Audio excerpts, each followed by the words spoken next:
How do you draw so well? Practice. It must be an innate gift, a gift from God. It's practice. I'll never understand how some people are so talented. A mystery. Practice. So we are going to practice drawing a hand. Draw two sides of a square, kind of leaning out, a bottom and a top. This is going to be the palm of our hand. The next thing we do is kind of a handle shape on the top of this bucket. These two shapes should be the same height. So I'm going to measure the top using my pencil handle and see if it's about the same height as the bottom part. I decided to make the top even a little bit taller. Getting these two shapes to be squarish and the right size is the important part of starting your hand.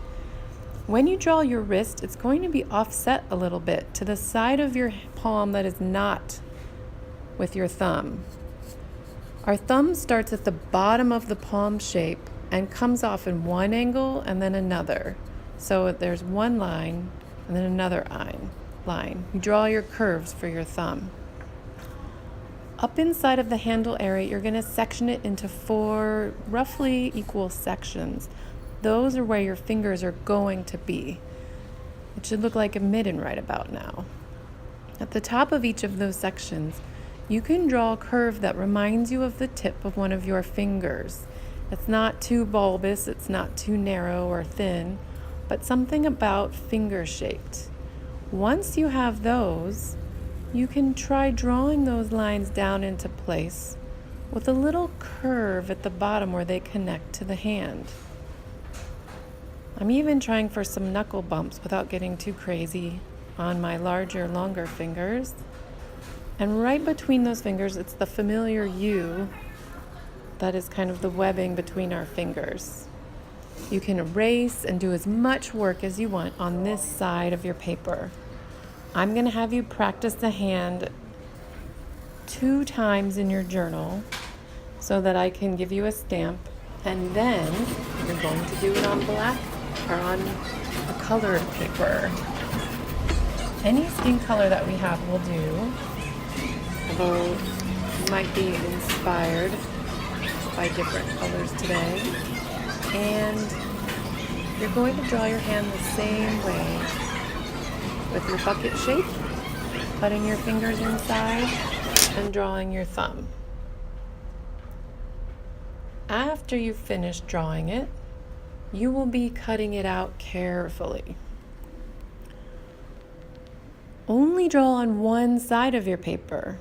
Your pencil marks and your sketchy lines and your spacers will be visible on the side that we are not gluing down to the paper.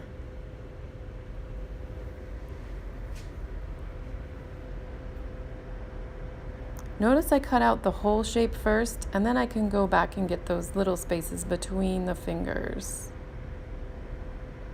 Patient cutting.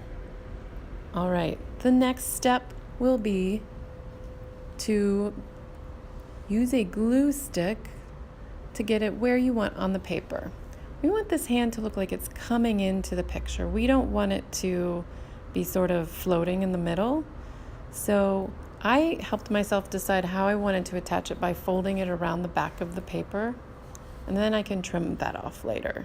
Notice I glued all around the back, up each finger, and before that glue dries, I can attach it and press and massage all of the parts of the paper. Now, to get where I'd like you to be today, we're going to practice drawing organic lines to be roots inside of our hand. Organic lines are not straight or sketchy. They're kind of moving, undulating lines, the way that nature grows. Organic lines we usually draw more slowly. So with brown and white, I would love for you to try and draw some roots that stem down from inside your hand and grow up into your fingers and thumb.